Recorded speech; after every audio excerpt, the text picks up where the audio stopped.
Okay, we got sucrose next. I fucking love sucrose. Birthday, November 26th, like right after Thanksgiving or the week of Thanksgiving. Affiliated with the Knights of Favonius with an Animo Vision, constellation Impula. That's like the only one that I know I can pronounce accurately. An alchemist filled with curiosity about all things. She researches bioalchemy. Character details. Sucrose may be the assistant of the genius alchemist Albedo, but they could be no more different in research directions. As opposed to studying the essence of alchemy and the ability to create new life, she is far more interested in using alchemy to modify existing life, all the better to add variety and color to this world. That's a cool juxtaposition right there. Albedo creates new life, she expands on existing life. I really like that. Despite her youth, she has already achieved some brilliant results. For example, she has been able to increase the nectar output of sweet flowers by 70% by irrigating them with a special potion. She has also developed a special spray that allows Sunsetia to maintain their freshness for a whole month after being plucked from the branch. What the heck? She's like a botanist. Even people who are initially suspicious of her research inclinations have come to acknowledge her exceptional talents in the field of alchemy after seeing such results. However, she merely considers these to be accidental steps in the path of a successful experiment rather than the success itself. Her true aim is much more ambitious than this. It's a secret, but it is also her little dream. So Sucrose got some big plans too. Albedo has to discover the truth of this world. That's a fucking huge ambitious task. As an alchemist herself, I wonder what Sucrose's would be. Character story 1. Bioalchemy explores numerous lines of inquiry, all of which stem from Sucrose's questions about living things in the world. These questions in turn are born out of her insatiable curiosity, a faculty that is far more developed in her than it is in most. For instance, Sucrose's curiosity was once drawn to the sweet flowers accepted by most people as being a source of sugar. Oh my god, that's crazy that she's infatuated with sweet flowers because sucrose is another word for sugar. I want to say like the scientific term for sugar. That's actually really cool. She wondered, although sweetness is certainly the most readily identifiable feature of this plant, should that be grounded for limiting the applications that we have tended to do? Does it not merit further study? So after a careful study of the various features of the sweet flower, she devised 30-something distinct rearing plans along with numerous control groups to account for temperature and other environmental conditions. Oh my god, she's actually like going hard with this. And yet her experiment still underestimated just how much variations were possible. After the experiment began, Sucrose found herself with more questions rather than few, and the novel discoveries that her experiment yielded gave her inspiration for further experiments. Sucrose is incapable of leaving a question unattended to. It makes her restless, even guilty to ignore it. So that sounds like she's got a little bit of OCD in there, to be honest. Spurred on by this quirk of her temperament, her rearing plans grow in numbers to almost 300. Jesus. The result was a whole new series of sweet flower strains, some with thrice the number of flowers, some with heads 5 or 6 times the normal size that could even float in the winds, and even some producing a sweet tasting fruit. Months of experimentations later, Sucrose has finally answered every last one of her questions pertaining to sweet flowers. As she finished writing up her research notes, she let out a long sigh of relief. Though she was physically and mentally exhausted, the sight of stacks after stacks of bioalchemical research volumes stretched around 3 walls of the room, giving her a deep sense of joy and satisfaction. Yeah, this girl works a little too hard, I think. Sucrose seems to be a bit more obsessive in her research than someone like Albedo. Maybe we haven't been exposed to like Albedo's research tendencies as much, but this is like next level for Sucrose, and it's all about bioalchemy, so that's kind of cool too. It's all about life. Character story 2. To the people around her, Sucrose comes across as a quiet, introverted alchemist with little interest in the lives of others. In fact, the truth is quite the opposite. Sucrose is fascinated by absolutely everything that exists in the world. The only thing is, she finds the discipline of social interactions to be far more difficult to master than that of alchemy. In alchemy, the process of trial and error coupled with determination to get to the secret is sufficient to bring you to your answer eventually. But with interpersonal relationships, there is the added complications of having to factor in manners, moods, and other unquantifiable variables. To make things worse, there seems to be no room for an approach that relies heavily on making errors. Hence, Sucrose decides to avoid such variables at all costs and sticks to her familiar methods of satisfying her curiosity. So she's very introverted. She has a hard time talking to people, and that definitely comes across in her mannerisms, her manner of speaking especially. She seems very timid all the time. I guess alchemy really comes down to herself and what she puts forth, but like when it comes to talking to people, you're only ever able to give 50-50 in a conversation because the other person gives 50-50, which creates the interaction in the first place. And I think it's that level of like uncertainty of not knowing what to say, not coming off as rude or boring or anything like that. that. I think that level of anxiety is probably what drives her away from talking to people that are different from her. And that's a very relatable thing for most people, I think. For instance, Sucrose had always been curious about whether she and Cat's tail Barbara Diona, both of whom have animal ears, have any shared ancestry. In fact, it was not a private matter, and most people would simply ask the question. But Sucrose was concerned that it would be a sensitive topic. She, for one, did not like people drawing attention to her ears, so she resorted to the method she knew best: observation. After 1 whole month, Diona constantly had an unnerving sense that someone was secretly watching her. She assumed that one of the tavern patrons was stalking her and was none too happy about it. Similar genome, but ultimately different ancestry. Cat connections merit further study. Note, unable to obtain bone sample thus far. What the heck? This is the conclusion that Sucrose had jotted down in her notebook based on her findings so far. Bioalchemy aside, Sucrose made one further discovery from this episode. That is to say, judging by the pair of cat ear spectacles she made for herself after the event, it would appear that she has finally come to comprehend a certain unique feline feature of cuteness. She is too shy to wear them in public, however, and only puts them on when no one is in her room. She made cat ears for herself? So what you're saying is those cat ears are going to be featured in her new costume whenever we get it, right? I can't exist knowing that she's got cat ears somewhere in her room and she's not going to wear them. Cat ear Sucrose. I think Sucrose doing that is a way of just being like, wow, she's got ears that are different than mine, but also has ears. I wonder what it's like. Let me try it. Character story 3. Once every 3 days, Sucrose ventures out into the real world at dusk. To her, these excursions are rare and momentous events. One by one, she visits the Butchers, the Adventurers Guild, and the Springvale Hunters, looking for the materials of a very specific kind. Hi, sorry,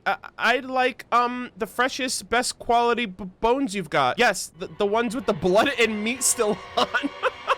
Wait, why? Why does she want that? I thought she only cares about living things. People found her behavior utterly unusual at first, but once they've gotten used to it, they were eager to oblige, even putting the rarest bones aside for her in advance. This was a major bonus for her. Not only was she able to acquire an ample supply of the unusual chicken and boar bones, but she also got her hands on a complete lizard skeleton and even a chunk of hilly-churled leg bone, still bearing fresh blood. Her eyes would light up with excitement at the sight of these strange and rare bones. She would thank Catherine of the Adventurers Guild profusely, bowing to her over and over, as well as going some way towards satisfying Sucrose's curiosity. She also found new inspiration from piercing new bones together. More specifically, collecting skeletons was her hobby, and she was crazy about it. Oh my god. She should go to Inazuma. Don't they have the giant skeleton of that giant snake that they showed in the concept art? She would fucking die over that. One day, Sucrose happened to overhear a mother attempting to discipline her child. If you don't do as you're told, the scary old lady with the clothes sack over her back will come to your door, go into your room, pick out every bone on your body, and take them away. Oh god, Sucrose fell for it. Sucrose's curiosity compelled her to investigate further. It turned out that it was nothing more than a ghost story used by mothers to shock their kids into compliance, and it had existed long before Sucrose was even born. She breathed a sigh of relief when she found out the truth. Soon after this, people noticed that Sucrose had switched her clothes sack to a leather one. Oh, they were talking about her. Perhaps she did this just because she was Psy, or perhaps it was to avoid arousing suspicion.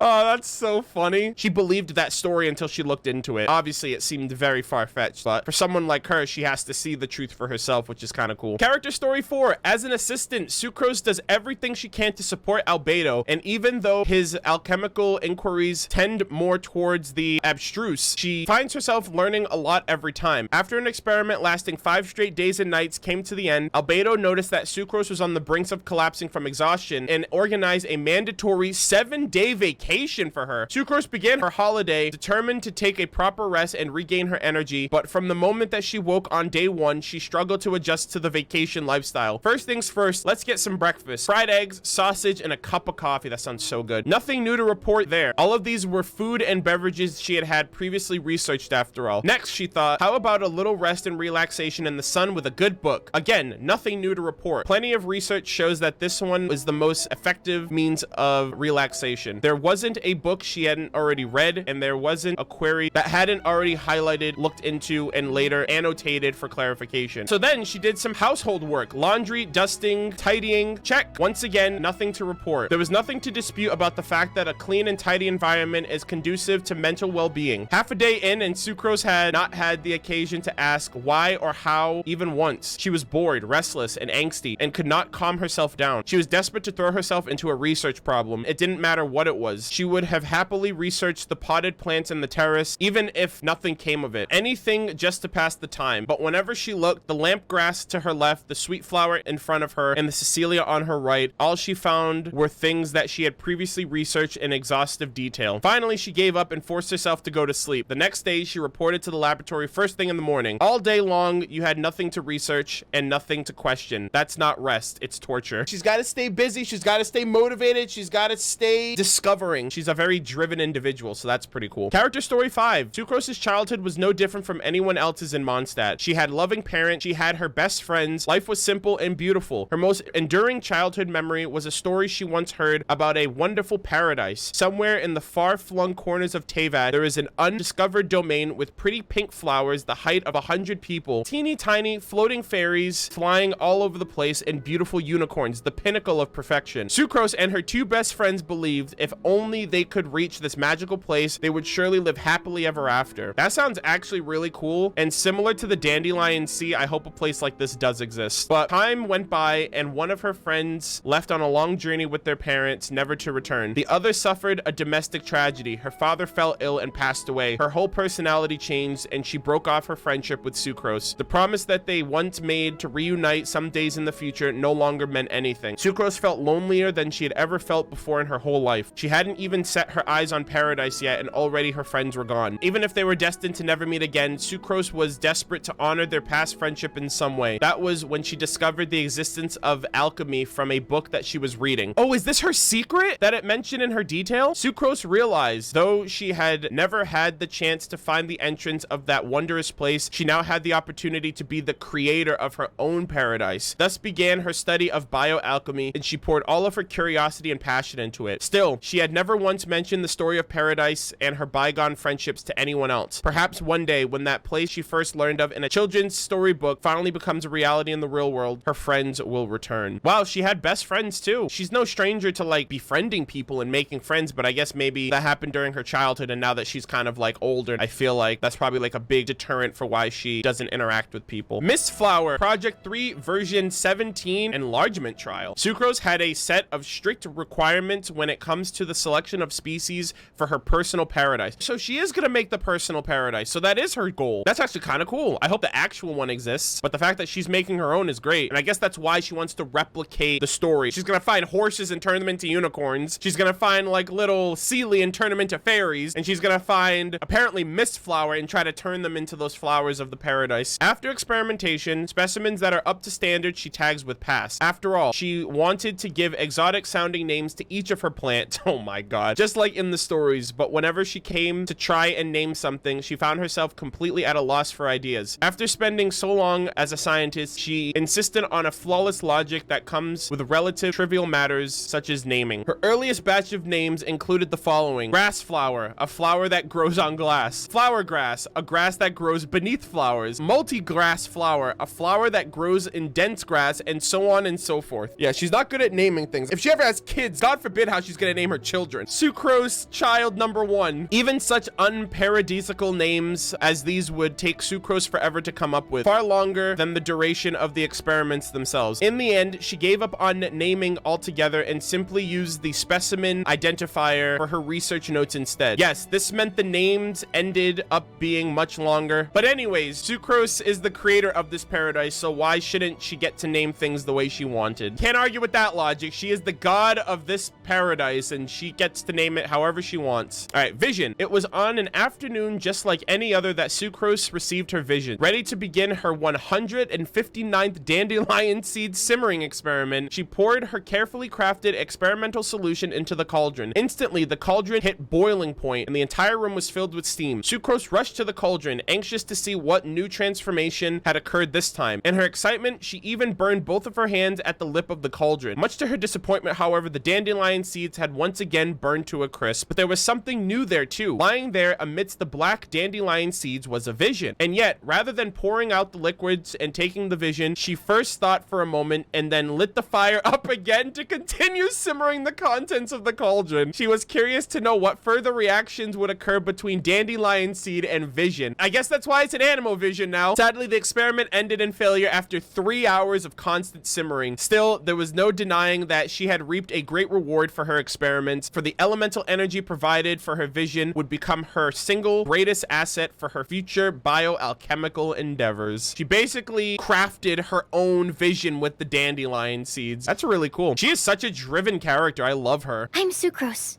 a researcher of alchemy. I heard you've been to a lot of places, so I was wondering if you... What am I saying? It's only our first time meeting. I shouldn't trouble you. But I love her. If you're willing, I love her. I'd love to hear any stories you have about your adventures. I'd really like that. Yo, I'm so glad I didn't get Sucrose to Friendship 10 yet, and that means I get to put her in my party and use her. I used her a lot early game. Everyone calls her, like, budget venti. I think her ult's great. Her C1 is amazing because she gets an extra charge on her skill. Absolutely love her. What was that? Oh, it's gone.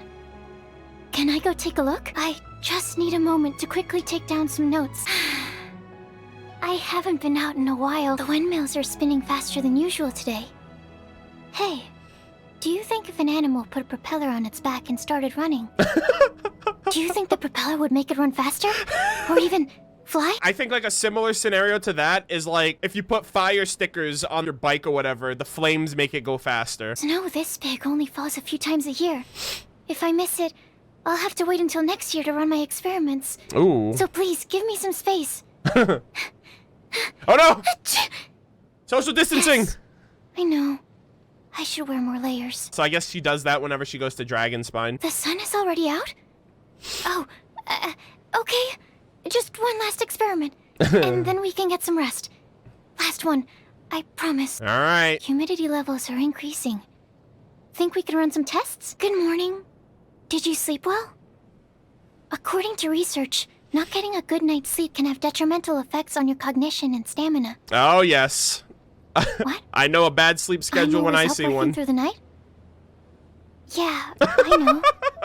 Can't be helped, I guess. She's like, if you don't get some sleep, you're gonna have a bad mental outlook. And then it's like, you stay up all night working on stuff. What do you want about? How's your cognition? How's your stamina? Ah! No, stay back. Don't come over here.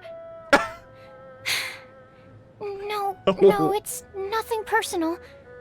It's just that this experiment is highly volatile and might cause an explosion. Aw, she cares about people. She cares about me. Good evening. Please wait a moment.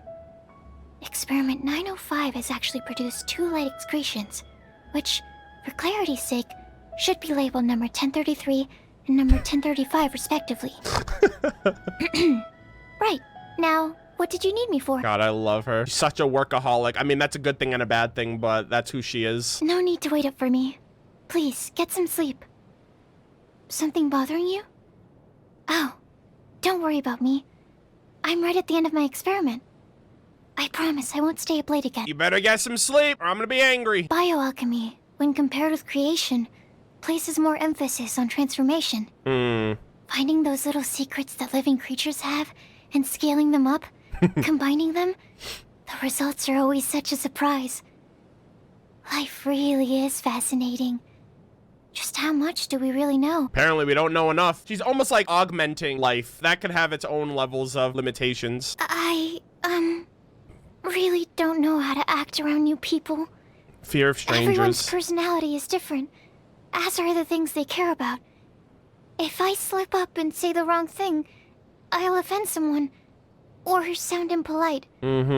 Talking is hard. So much harder than alchemy. Gosh, man. I feel like so many people can relate to Sucrose on this alone, just interacting with people, like day to day. Oh, you, noticed. My ears are a hereditary feature, quite different from everyone else's. I wonder what her species is. So I try to hide them with my hair as much as possible. So we have the cat's line, which is Diona. We have the Chillin, which is Ganyu. We know that Klee is a different race. We have 4 different races so far. And then whatever Sucrose is. Be kind of cool if we find out in the future. I'm curious to know about your background. I was wondering, could I perhaps observe you for a while? I'll be silent, and I won't interfere with what you're doing. Would that be okay? Just make sure you're observing respectfully, okay? To be honest, I was a little afraid when we first met, because you don't talk much. I thought I must have offended you somehow. But then, as time went on, I discovered you're really easy to get along with. Oh, boy. just an unexpected outcome of my observations. Yeah, thanks a lot, miHoYo, for not giving Aether any voice lines. Sucrose thought she offended him. You didn't offend me. Paimon talks for me. She's literally like my sock on a hand. Like, she does all my talking for me. I heard it was you that dealt with the storm terror issue. Yes. No doubt it was a dangerous fight. Mm-hmm. It's a good thing you came out unscathed. Storm Terror's fine. I was, also wondering, did Storm Terror happen to drop anything during the fight? Oh, yes. Once a week. You know, a scale, some skin. Even just a little would be fine. Oh, God. There are some tests I'd like to run. Imagine if she, like, augmented the divine fucking being that is Dvalin. Yeah, so she's interested in his weekly drops. Yeah, so he drops some plumes. He drops some claws. Oh, yeah, and a sigh. My vision is my most important research tool. Why, without it, I'd be unable to proceed with most of my elemental research. Combat. Oh. I suppose I use it for that too when I'm out in the field looking for materials. Sucrose throws down. You love to see it. This room is where I keep all the bones I've collected. On the table on the left, we have lizards, frogs, and grass carp. To the front, we have the bones of a wild boar. And then over there, in the right corner, is a hilly turtle. My girl. Oh, don't be nervous. Nothing to be afraid of. They're really quite cute once you get used to them. Me and Sucrose would get along perfectly. Butterflies, frogs, lizard tails, luminescent spines. I farmed just as much as she does. She talked about hilly churl. I got their masks. I got bones too. Me and Sucrose would be best friends. She would love my inventory. If you look closely, you'll notice that the mist flowers I've planted here are all different. This one is the most powerful. This one blooms the longest. This one? Oh, this one is Project 3, version 17. Enlargement trial. Its defining trait is that... It's a lot better. It's a bit larger. Yeah, there you go. Experiment successful. She's a very willing helper. Noelle. I can't deny that. It's just... she makes me a little anxious is all. One time, she saw 3 boxes of materials stacked just outside my laboratory door, and proceeded to move them inside for me. A nice gesture, but the thing is, I'd only just finished putting them outside. She doesn't know any better. Jean has put her into solitary confinement so many times, but every time she's let out, it's not long before she's back in trouble. That's Clee for you. Something tells me she hasn't done much introspection. I told her I'd make her a bouncing, dancing Jumpty Dumpty that is also safe. But bad idea. There are still a lot of problems with the design. Bad idea. Don't do that, please. You think she gets in trouble now? A freaking dancing, bouncing Jumpty Dumpty? Don't even say goodbye to Stormbearer Mountain. Say goodbye to Teyvat. I don't dare talk to Master Jean that much, because she's so strict. Oh, I know she's a good person and all. She's okay. I know that, I do. But I still find her scary. Aw. I don't tend to bother her. And even when I have to, I ask Albedo to go on my behalf. Like, imagine being scared of Grandmaster Jean. I mean, if you're like a Fatui, I feel bad for you. But like, member of Mondstadt, you got nothing to worry about. She really seems to know a great deal. She's obviously never seen my research. And yet, on so many occasions, she's given me advice on that which is most core to my studies. Just how does she know? Is it observation? Or is it ratiocination? I think there's more to Lisa than meets the eye. I've said this before. There's Albedo's master, there's Mona's master, there's Alice, and there's Lisa. I think these are like the 4 most powerful sorceresses of all of Teyvat. I think there's so much more to Lisa than meets the eye. Oh, I know he likes to joke, and isn't trying to make fun of me. But I often struggle to work out which parts of what he says are the truth, and which parts are jokes. Yeah, that's Kaya. So, whenever he talks to me, the outcome is usually one of 2 things. Yeah. Morbid embarrassment, or unbearable awkwardness. Fucking Kaya, dude. He treats everyone the same, dude. He's like, yeah, am I telling the truth or am I goofing? You'll never know. As his assistant, I learn so much each and every day. What's key is not his existing knowledge, but his talented way of thinking. Yeah, love No Albedo. matter how complex the task at hand, his way of thinking ensures he gets to the bottom of it, and is able to explain it thoroughly. His methodologies are amazing. To me, It's where alchemy meets art. Even Sucrose is an Albedo fan. I fucking love Albedo, dude. Talent? Let's hypothesize that he and I were to perform the same research. I'd still spend my whole life playing catch-up. Wow. But my studying bioalchemy has nothing to do with evading his line of research. We just happen to have different interests and dreams. Nothing more. Oh, Amber. I'm curious as to why her doll is called Baron Bunny. It clearly has nothing to do with the rabbit at all. Oh. The headband makes it look like it has rabbit ears, you say? Oh. That's heavily relying on the rabbit stereotype, is it not? Whoa, hold up. Many rabbits' ears are floppy. It is a bunny, though, right? It isn't a bunny. I always just thought it had rabbit ears. But it's just her with rabbit ears because she also has a bow on her head that looks like rabbit ears. Oh, my God. I got you baited, ladies and gentlemen. I take it you're referring to the book series, Flowers for Princess Fischl. Indeed. The world the author came up with is very creative. Wow. If only I could go see it with my own eyes. Oh. You're referring to Fischl herself? I am doubtful that she could really take me there. Unfortunately, Amy cannot take you there. I really hope that book series is in the game. I'd love to read the book that inspired Fischl's persona. The role of a scout is a hazardous one, and Miss Eula throws herself into danger all too easily. So, I made a reconnaissance device for her, so that she wouldn't have to infiltrate enemy camps herself. Pog. But Miss Eula has such an imposing manner. She really puts me on edge. Yeah. And I was so nervous that I accidentally left out a few important details while explaining how to use it. Damn, vengeance will be hers. As a result, there was an accident. What should I do? I hope she won't hold a grudge against me. Too late! You didn't want to explain those details? Well, guess what? You're on the chopping block, Sucrose, because vengeance will be hers. You want to know more about me?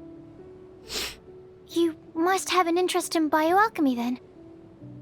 Whatever you ask, I will be sure to give you the most precise answer possible. Oh, it really is me specifically that you are interested in?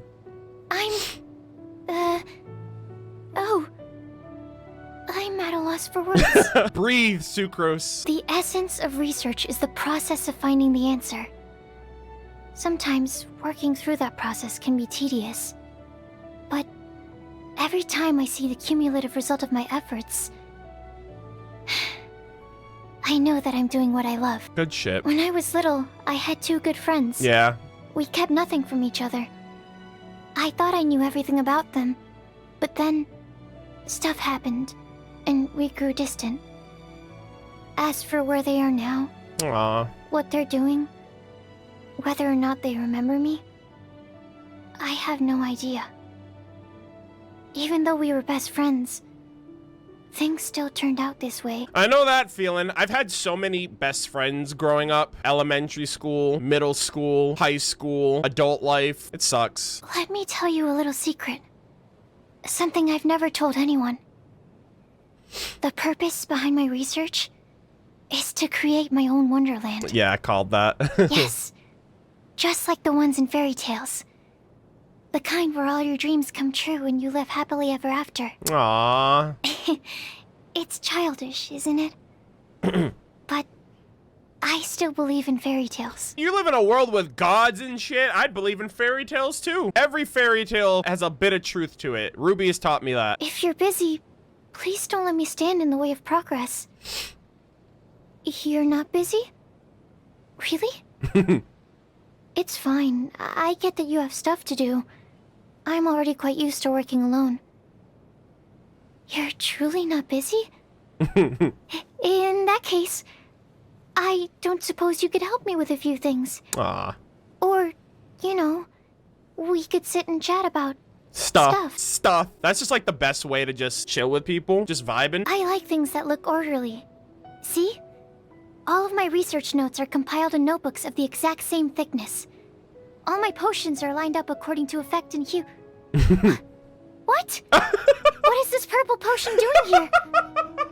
Sorry, I need to reassess the order of these potions. That was so unexpected. She's like, I got all my books in order, all my potions are... Wait, why is that one in... I'm so sorry, I'm embarrassed. Let me fix that for you. It's usually not like this, I swear. I wonder, what is it that you do in your free time? Every time I get a break, I can never find anything to do. I play video games. I just find myself staring off into space. Time goes by so quickly when I'm experimenting. So how is it that when I'm not doing anything, the days all feel like years? That's true. Time flies when you're having fun. Video games are fun. Hanging out with friends is fun. Listening to music's fun. That all passes time. I extract the nectar from sweet flowers to make candy.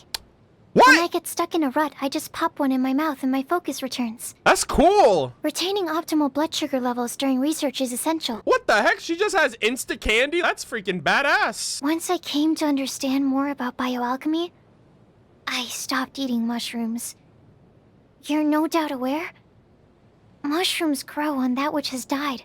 Ooh. Which in turn makes me think of other such things. Oh, God. And my appetite just disappears. I Ugh. am so glad I don't like mushrooms. I don't know if that's true or not, but I don't like mushrooms anyway. Whenever I know something has mushrooms, I'm like, no mushrooms, please. Finally, a breakthrough in my bioalchemy research. This trip has allowed me to gather a good number of materials. Ooh. Thank you. I'll be sure to put them to good use. Recently, during my experiments, I found myself suddenly wondering when I'll next get to go on an adventure with you. Aww. So strange. Inazuma, I promise. Why do you think that is? I need to do some scientific investigation to find out. I think I'll put Sucrose in my party after we get Kazuha to Friendship 10. I have such an abundant array of research materials now. To spend any more time on me would really be a waste of your time. No!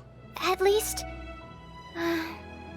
let me use my bioalchemy to make you up some kind of gift. Gosh, Sucrose is a precious treasure. Oh, don't do it! Bio-alchemist through and through. I really like Sucrose, man. So I definitely want to start using her again. Oh, she has the bones! I switched in the wrong way. But yeah, she had like the little bone displayed because like that's her hobby. That's super cool. But yeah, ladies and gentlemen, that was Sucrose. Awesome, awesome.